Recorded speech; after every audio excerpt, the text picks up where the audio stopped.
Estamos aquí con Ana Callejo Matei. Bienvenida, Ana, a nuestro café enfermero. Y pues Ana es psicóloga general sanitaria y neuropsicóloga que se encarga del servicio de psicología y de atención aquí en el campus de Segovia. Bienvenida, Ana. Hola, muchas gracias, buenas tardes. Un placer para mí acompañaros hoy aquí. Sobre todo os voy a agradecer pues que hayáis creado esta vía o este canal para hablar de salud y sobre todo por dar este mes un poco de voz a la salud mental. Así que nada, muchas gracias y espero hoy poder compartiros un poquito sobre lo que yo conozco de salud mental y para pues a lo mejor poder dar pinceladas sobre herramientas que puedan ser útiles para los jóvenes para cuidar de la salud mental que hoy nos ocupa. Sí, yo creo que la verdad que actualmente la salud mental es un tema que afecta mucho a los jóvenes y un tema muy importante. Entonces, sí que nos gustaría que nos contases un poquito acerca de la salud mental, lo que es, lo que no es, ya que es un tema muy importante. Vale, sí es verdad que no, que se habla mucho sobre la salud mental y en ocasiones pues podemos tener diferentes ideas y no está muy claro el concepto cuando nos referimos a salud mental. Es importante tener claro y en primer lugar que cuando hablamos de salud mental también estamos hablando de salud. Es decir, durante mucho tiempo parece que mente y cuerpo han sido cosas diferentes, pero realmente forman parte de un todo. Por lo tanto, cuando yo hablo de que me estoy ocupando de mi salud, también me tengo que ocupar de mi salud mental y de mi bienestar emocional y psicológico. También es importante tener en cuenta cuando hablamos de salud mental que salud mental no es solo la ausencia de una enfermedad o un trastorno mental en este caso, como puede ser pues, la ansiedad, la depresión, un trastorno de estrés postraumático, Sí. un TCA o incluso la esquizofrenia, sino que también estamos hablando de lo que implica el bienestar emocional, ¿no? El bienestar emocional que al final se ve en la vida pues, en el estar en un equilibrio emocional y psicológico que significa pues, de alguna manera estar satisfechos o cómodos con las cosas que pensamos, las cosas que sentimos y las cosas de cómo nos comportamos hacia nosotros mismos y cómo nos comportamos hacia los demás. Sí, que a lo mejor la gente simplemente asemeja salud mental a mente y se olvida a lo mejor un poco de lo demás, pero también sí que puede afectar otras formas, ¿verdad? Efectivamente, no solo nos estamos refiriendo a que la salud mental forma parte de cuello para arriba, ¿no? Sino que tiene muchas más implicaciones y es verdad que es que está muy conectado. Realmente muchos de estos trastornos nosotros cuando hablamos tienen se acompasan con el cuerpo y tienen manifestaciones a través del cuerpo, ¿no? Hoy me gustaría que habláramos un poquito de la depresión y de la ansiedad, que realmente son enfermedades que también tienen un correlato físico, porque es que al mismo tiempo, si estamos diciendo que mente y cuerpo son lo mismo, pues se reflejan no solo de aquí para arriba, sino en el resto del cuerpo. Mira, yo creo que un aspecto muy interesante que a lo mejor podría ayudar a mucha gente, ¿cómo podemos saber qué es normal y qué no es normal? O sea, sentir tristeza es normal o cómo sabemos o cómo identificamos que puede ser patológico y qué no. Qué bien que me hagas esta pregunta porque yo creo que muchas veces nos asusta encontrarnos mal, ¿no? Y en realidad situaciones difíciles o situaciones complicadas es algo a lo que nos exponemos a lo largo de nuestra vida y por las que vamos a pasar. Por lo tanto, es normal que en ciertas situaciones nos podamos encontrar tristes, que sintamos estrés, que nos enfademos, que sintamos emociones que sean de alguna manera desagradables. Y eso en sí mismo no es malo porque tampoco va a repercutir o no tiene por qué condicionar nuestro día a día. Aquellas situaciones es que pueden ser normales, por ejemplo, es normal estar triste después de una ruptura, es normal echar de menos porque nos hemos mudado de ciudad y estamos en un sitio nuevo, es normal que podamos estar nerviosos el primer día de clase o incluso el primer mes o el primer trimestre, es normal enfadarnos cuando algo no nos sale como nos gusta, pero es verdad que por otro lado hay cosas que no son normales y que es importante que tengamos en cuenta como señales de alerta. Porque, por ejemplo, no es normal que yo tenga miedo a decir lo que pienso en mi grupo de amigos, no es normal que yo necesite fumar un porro para dormir, no es normal que necesite pasar toda la tarde conectada al teléfono. Esa delgada línea, ¿verdad?, entre lo que es patológico y lo que no. Efectivamente, También. Es una línea importante y es un poco lo que te comentaba antes, ¿no? De eso que tiene que ver con el equilibrio. Cuando yo tengo un bienestar y me encuentro en equilibrio con las cosas que yo pienso, hago y siento, de alguna manera soy capaz de controlar y de llevar a cabo mi día a día de una manera regular. Pero a veces nos desvirtuamos y no somos capaces de darnos cuenta de que hay ciertas cosas que estamos manteniendo y que realmente están desequilibrándonos, ¿no? Por seguir utilizando un poco esta idea. Sí, porque también, por ejemplo, me has mencionado antes depresión, ansiedad. ¿nos puedes contar un poco qué diferencia hay entre las dos cosas y cómo sé cuándo tengo ansiedad, cómo sé cuándo tengo depresión, cómo se puede identificar? Pues en realidad son dos trastornos mentales que a veces aparecen combinados, pero realmente son estructuras diferentes, ¿no? No son conceptos distintos y forman parte tienen etiologías y desarrollos distintos. Por lo tanto, es importante también conocerlos. En el caso de la depresión, nosotros cuando nos hablamos de depresión, generalmente nos asociamos pues, a una sintomatología de tipo, pues, como con tristeza, sentir tristeza, nos sentimos que ya no nos apetecen hacer las cosas como antes, sentimos desilusión, algo de desesperanza. En esos casos en los que nos encontramos con la depresión, en ocasiones pues suele ser difícil identificar porque los síntomas suelen aparecer vinculados a emociones normales que forman parte de nuestro día a día. Lo que pasa es que en estos casos se dan en una intensidad o en una duración demasiado alta o más de lo normal que comentábamos antes, Sí, ¿no? Que está empezando a repercutir en nuestro día a día. Que a lo mejor simplemente cuando decimos ansiedad o depresión lo achacamos a gente que igual esté hospitalizada o que esté con un tratamiento médico o que esté tomando pastillas, y puede surgir en los ámbitos más normales. Por ejemplo, en el campus de Segovia que estamos, estos dos conceptos, ¿cómo podemos relacionarlos con la gente joven, por ejemplo?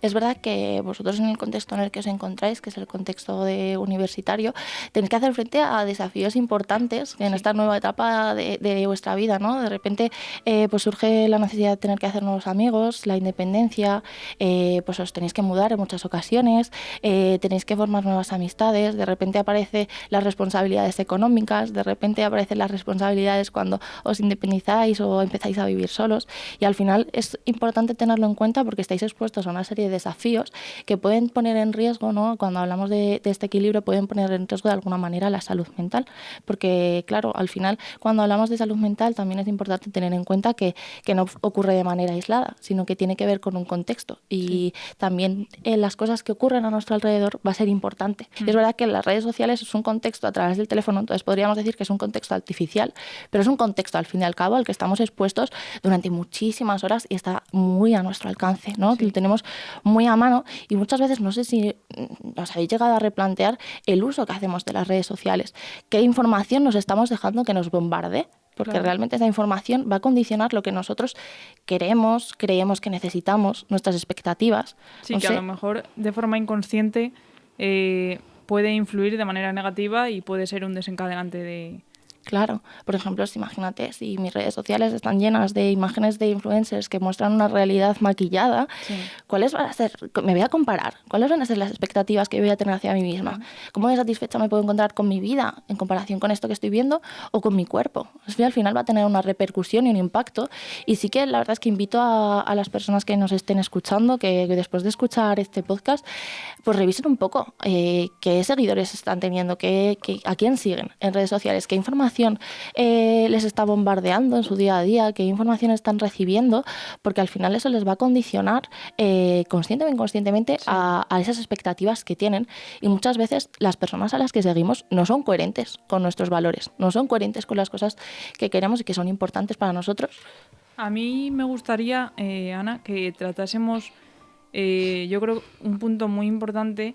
Estamos hablando de la gente joven, las redes sociales. Yo creo que para toda la gente que nos está escuchando, sí que sería importante o les ayudaría bastante cómo sabemos o en qué momento, qué punto nos puede marcar para saber que una persona necesita atención psicológica. Efectivamente. ¿Cuándo podemos o cuándo vemos que tenemos que acudir a un profesional, a un psicólogo? Es cierto que ahora nos encontramos en un momento en el que cada vez se habla más de salud mental, ¿no? Y estamos superando un poquito este estigma de lo que supone ir a terapia. Pero muchas veces no sabemos cuándo debemos dar el paso, ¿no? Como que de puertas para afuera lo hablamos fácilmente, pero nos cuesta. Es verdad que cuando hablábamos antes de este bienestar, muchas veces hay señales de alerta o de alarma que nos invitan a pensar que quizás es buena decisión acudir a un profesional. Generalmente cuando este desequilibrio, este malestar se mantiene durante mucho tiempo o de una manera muy muy intensa que nos repercute en el día a día, es ahí cuando podemos empezar a pensar que quizás es buena idea pedir ayuda. Generalmente, sobre todo eso. Yo digo que el momento de ir a terapia es cuando vemos que el malestar o aquello que estamos sintiendo ya no nos permite hacer nuestro día a día, ya no nos permite ir a la universidad como antes, ya no nos permite relacionarnos con los demás de una manera habitual o con la que nos sintamos satisfechos. Ese es el momento en el que nos está diciendo nuestro cuerpo y nuestra mente, ¿no? Nos está diciendo que tenemos que pedir ayuda y acudir a un profesional, porque al final es la manera de poder retomar esa cotidianidad que es tan importante. Bueno, Ana, yo creo que es importante también para la gente que nos está escuchando, sobre todo aquí en el campus en Segovia, cómo nos afecta la ansiedad o los nervios o ese estrés ante, por ejemplo, cuando tenemos un examen. Que necesitamos tener como ese estímulo, ¿verdad?, de nerviosismo o de presión, sentir presión, como dices tú, no me puedo poner a estudiar porque necesito tener la presión ahí detrás. ¿Cómo podemos tratar eso? Exacto, es verdad que ¿Es normal eso? ¿No es normal? Aquí hablamos un poco, ¿no?, entre la diferencia entre la ansiedad, el estrés, la ansiedad adaptativa, la ansiedad desadaptativa. Realmente la ansiedad es una emoción adaptativa. Es decir, una respuesta fisiológica de nuestro cuerpo que realmente nos está mandando una señal de alerta, que nos está diciendo, oye, ponte las pilas que tenemos que reaccionar. Sí. Cuando nuestro cuerpo reacciona ante una señal de alerta, su respuesta es, me pongo tenso, pierdo el apetito, no te voy a dejar dormir, ¿no? Porque lo que quiero es que salgas de aquí corriendo. Por ejemplo, si nosotros de repente se nos encendiera la alarma de emergencias, nuestro cuerpo se activaría estoy casi segura que con mucha velocidad para que saliéramos por esta puerta y nos pusiéramos a salvo. Sí. Al final, la ansiedad es esa respuesta que lo que nos hace es movilizarnos y ponernos en marcha. Y ante ciertas situaciones de amenaza y de peligro, es más que adaptativa, es necesaria.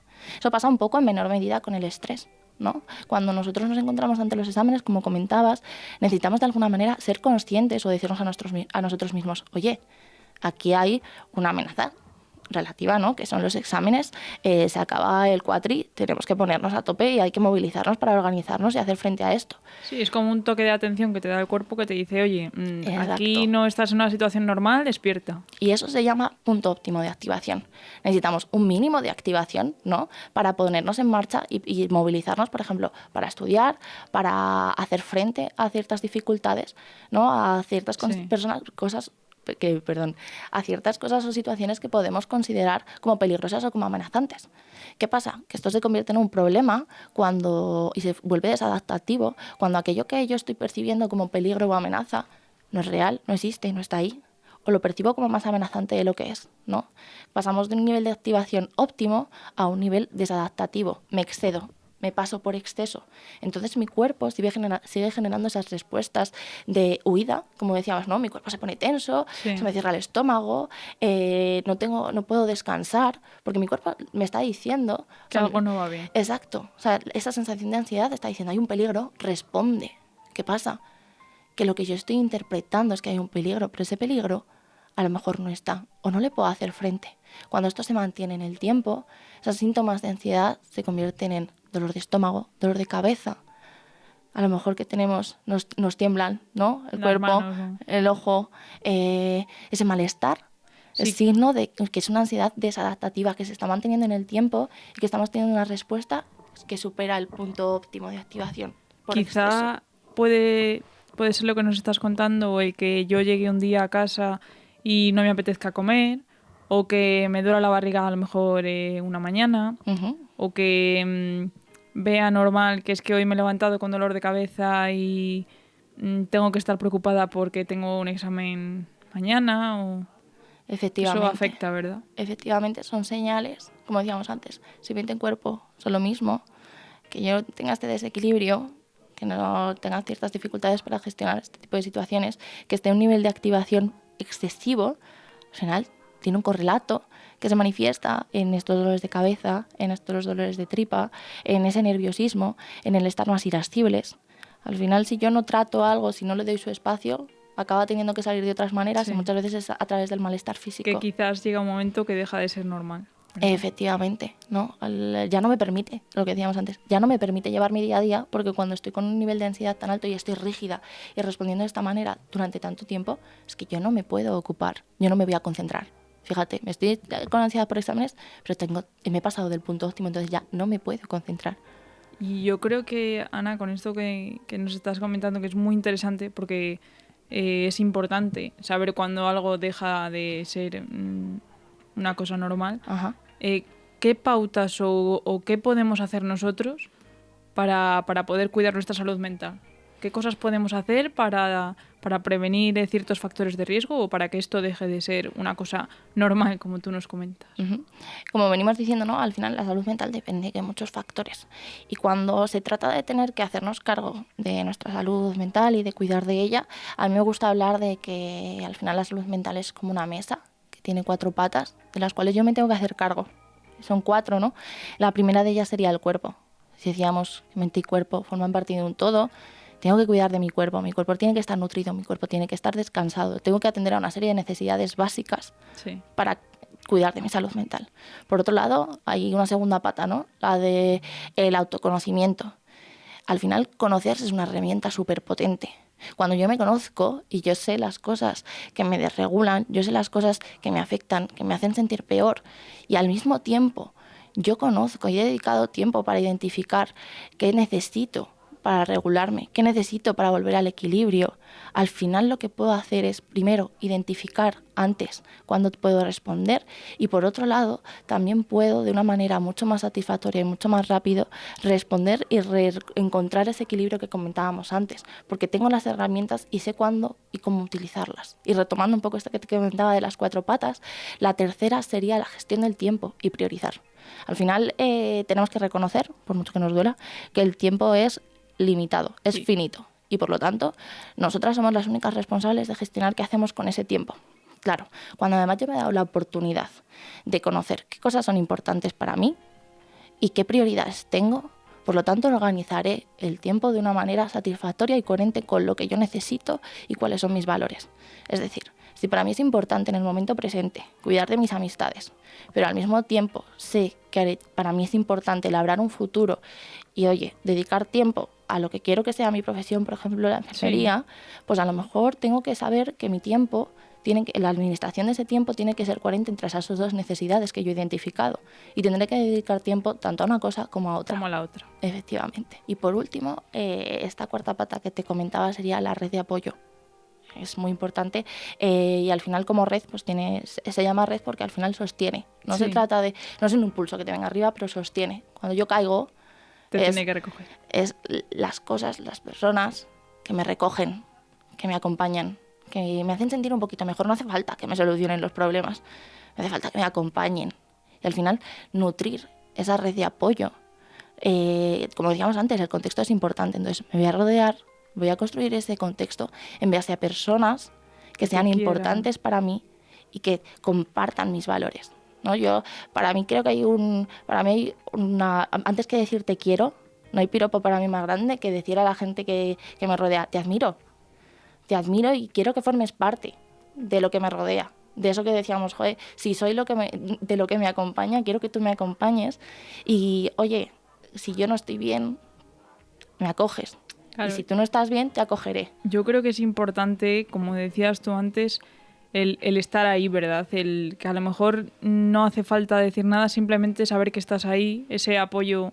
Exacto. Ya no solo de amistad o de familia, sino simplemente saber que tienes, como tú dices, esa red de apoyo y que tienes una persona ahí detrás. Exacto. Y no se trata de que no solucionen las cosas, sino de que estén, ¿no? Y es verdad, y lo comentaba como cuarta pata, porque es verdad que muchas veces tenemos la sensación de, bueno, vamos a ser independientes, ¿no? Yo puedo solo, yo con esto voy a poder yo solo. Bueno, pero es que la realidad es que somos animales sociales y que por instinto necesitamos de los demás y nos relacionamos con los demás y lo que nos hacen los demás y cómo el vínculo que tenemos con ellos nos influye. Entonces también necesitamos de ellos para regularnos. También necesitamos de ellos para encontrar ese equilibrio. Exacto. Y al final esto también implica generar una red de calidad, no de cantidad, pero sí de calidad. Entonces voy a nutrirlos, voy a dedicar tiempo a esta red, porque también mi salud mental depende de eso. No puedo considerar que mi salud mental es hermética. ¿no? Yo soy una persona Sí. hermética, no, necesito de los demás y por lo tanto también cuento con ellos. Por eso es esa cuarta pata. Un último tema que me gustaría sacar. Estamos hablando de gente joven, redes sociales, un montón de factores y estímulos que afectan tanto negativa como positivamente. Y me gustaría que tratásemos un tema muy importante como es el suicidio. Ujú. ¿Qué podemos hacer, Ana? ¿Qué crees que podríamos o cómo podríamos tratar una situación, por ejemplo, cuando tengamos una persona que tengamos al lado y vemos que no está bien o que nos manifiesta verbalmente que no puede más, que a lo mejor un día te dice que se quiere morir, que tú ves que no tira para adelante? ¿Cómo podemos tratar esa situación o qué cosas podemos hacer para ayudarle? Ujú. Es cierto que, como decíamos, no existen muchísimos mitos en relación al suicidio. Al final, uno de ellos es como que si hablamos de ello, lo estamos de alguna manera alimentando, ¿no? En plan, no, claro, es que si yo hablo de esto, al final le puedo estar incitando. Sí. Todo lo contrario. Dicen que 9 de cada 10 personas que se suicidan han hablado de esto con alguien, lo han intentado, lo han comentado con alguien de su entorno.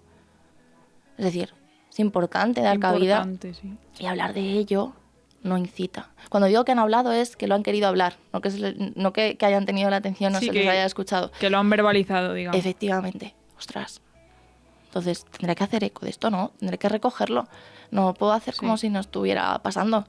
Y otro mito es, no, es que el suicidio es para llamar la atención. Sí, que a lo mejor muchas veces simplemente le dan visibilidad a la persona y la intentan hacer más pequeña por el hecho de que hable de ello. Exacto. Es para llamar la atención o es que si lo dice no lo va a hacer. No, me está amenazando, es una amenaza, pero no, nunca va a llegar a darse. Y como te he dicho, 9 de cada 10. Joder. Entonces, es importante darle espacio, es importante hablar de ello y sobre todo creer a esa persona, porque al final una persona que se quiere suicidar es una persona que no ve otra salida, otra solución a sus problemas, que la situación en la que se encuentra, los recursos con los que cuenta o el estado emocional es tan intenso que no le permite ver otra serie de soluciones. Sí, digamos, puede ser como que fuese el máximo ya, es como el último paso que se plantea. Entonces, al final, ¿cómo podemos gestionar esto? Acompañar, de nuevo, como decíamos antes. Oye, importante el estar ahí, ¿verdad? Y decir, un poco en esta línea, vamos a encontrar soluciones, ¿no? Vamos a buscarlas. Yo te acompaño. Hay otra solución diferente a esta. Sí. Y yo te voy a acompañar, ¿no? De alguna manera visibilizar que hay otras alternativas y otras opciones que pueden